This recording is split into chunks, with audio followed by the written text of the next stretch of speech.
जिन लोगों ने चंद पैसों के वजह से तुम्हारे साथ रिश्ता रखा भी लेकिन तोड़ भी दिया ना, बस ज़बरदस्ती कहने को रिश्तेदार बचे हैं।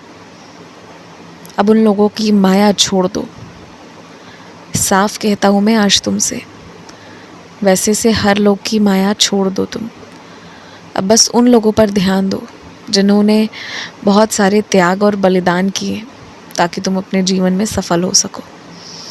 अब तुम्हें ऐसे लोगों पर ध्यान देना ही नहीं है, भागना ही नहीं है ऐसे लोगों के पीछे जिन्होंने चंद पैसों की वजह से, कुछ संपत्ति की वजह से इंसान को ही पहचानने से इनकार कर दिया। तुम बस ये जानो ना कि आज तुम्हारे पास जो छत है ना, ये भी नहीं होता अगर मैं नहीं होता तुम्हारे पास तो।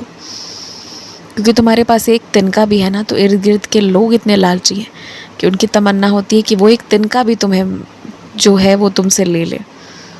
पर मेरी कृपा इतनी है और भविष्य में इतनी रहने वाली है कि महल भी होगा तुम्हारे पास, लोगों को पनाह भी दोगे तुम। और जिसे जितनी ईर्ष्या करनी है करने दो, मैं बैठा तो हूँ सब देखने के लिए। तुम चिंता बिल्कुल मत करो।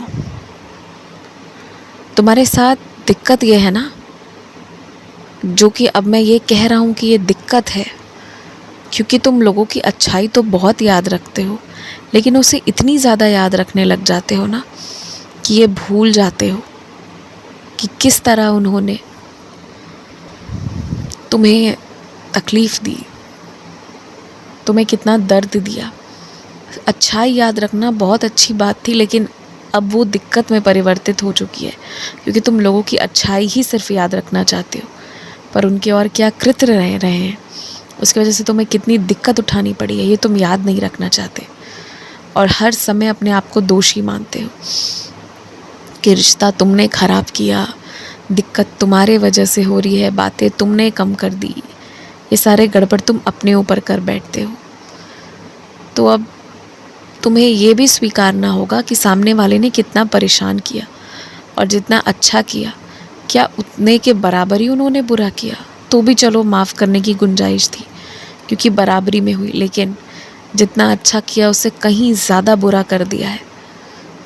तो अच्छाई तो ये समझ लो कि बस करते करते में कर गया, असलियत तो यही है ना कि बुराई की है उसने।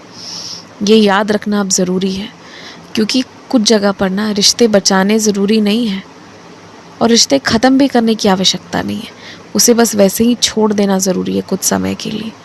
अब वहाँ तुम ये लगाए बैठोगे कि गड़बड़ तुम्हारी ही वजह से हो रही है, तो ये दिक्कत है। इसीलिए अच्छाई सबकी याद रखो, लेकिन इतनी भी नहीं कि सच्चाई याद रखना ही ना चाहो किसी की भी, तो ये गड़बड़ मत करो। तुम जो डायरी लेकर आए हो ना, उसका अब उपयोग करना, उसे बर्बाद मत होने देना। और आजकल तुम रात को खाते वक्त मुझे भोग लगाना भूल जाते हो और मैं बैठा रहता हूँ कि तुम कब आओगे, मुझे भोग लगाओगे। तो अब से भूलना मत, मुझे भोग लगा देना। तुमने किसी के पूछे बगैर कोई दवाई चलाई है किसी के ऊपर जो उस व्यक्ति को बहुत फ़ायदा कर रहा है और उसके शरीर में जो भी तकलीफ़ें हैं वो भी दूर होंगी, तुम ऊधी जल भी लगे हाथ दे दिया करो। ऊधी जल ना भी पिए तो कोई बात नहीं, उस व्यक्ति के नाम का ऊधी या तो उसके मस्तक पर लगाओ वरना स्वयं के मस्तक पर लगाओ। शरीर में जो भी बीमारियां होंगी ना वो अपने आप ख़त्म हो जाएंगी, कुछ नहीं करना पड़ेगा, कोई दिक्कत नहीं होगी।